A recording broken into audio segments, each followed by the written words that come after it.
It's a Money Monday, and we're talking about people who are trying to get your money. Beware, they're out there. With me is attorney Michael Jafar from the Dearborn firm Jafar and Mahdi. There's a lot of bad stuff going around out there with people who are trying everything they can to hook us into some kind of a deal. You know, it's unbelievable. You think that in tough economic times, economic times like we're seeing now, that scams would kind of go down in volume. But you know, there's so many scams out there tailored towards people who are running out of money as opposed to people who have a lot of money. And I see a lot more scams these days for people that are in debt problems or have some sort of an insolvency. There's scams tailored towards them. All right, let me show you one that was tailored toward me. It's an email that I actually received. And Michael, you said you had an email very similar to this. Yep. Take a look at this. This is the way it was written, okay? It came from obviously a foreign address or something, and it says not Dear Feldman, but Sear Feldman, misspelling there. And it says, please kindly view attachment for your message regarding late Dr. Kevin Feldman's estate. Couple of things. I don't have a relative named Dr. Kevin Feldman, but it would appear here, one might infer that, hey, maybe I do have a lost long relative somewhere who was a real high-paid doctor, and he's got money for me. And they wanted me to hook an attachment up there and get back to them. The second thing is that there was a misspelling. First of all, on the misspellings, that's a key to tell us that something's wrong. Well, look, the best thing you possibly probably did was not open that attachment. The key things to look for in a scam are misspellings, people making up information that's too good to be true, and people promising to give you money for no reason.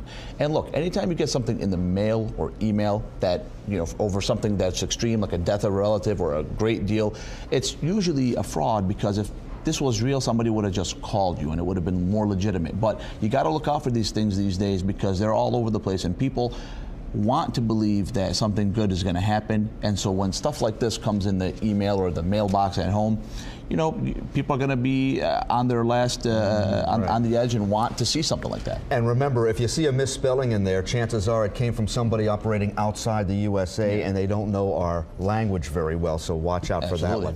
Now, a lot of people in metropolitan Detroit, and really all over the country, are having trouble paying their bills right now. Sometimes they fall behind, and then they get a letter from a company that says, stop paying your bill to the old company, pay it to me right now. On the surface, there's nothing wrong with that, is there? Yeah, on the surface, there's nothing wrong with it. Look, it's a very big business to buy debts from other people. If you owe money to a bank, let's say you owe money to Chase or Bank of America, whether it's a credit card or a loan or a mortgage, they have the right to sell that indebtedness to another company. That's perfectly legitimate, and a lot of times they do. Most of the time, whenever they sell your debt to another company, it's because you've become very delinquent on the debt, and it has become worth a lot less than the face amount to that company. And so they will sell that debt to a third party. And here's why they usually do that. Now, I'm not an executive, obviously, at a bank, and I can't tell you specifically why they do it.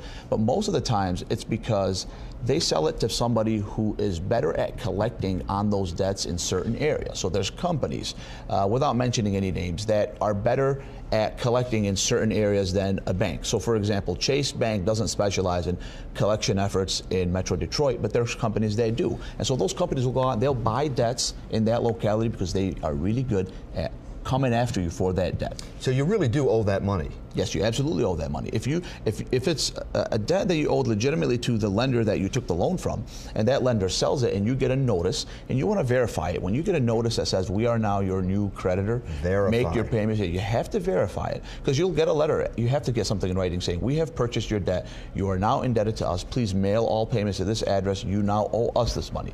Verify it. As long as it checks out, then it's a perfectly legitimate deal, and now you have somebody new that you owe money to.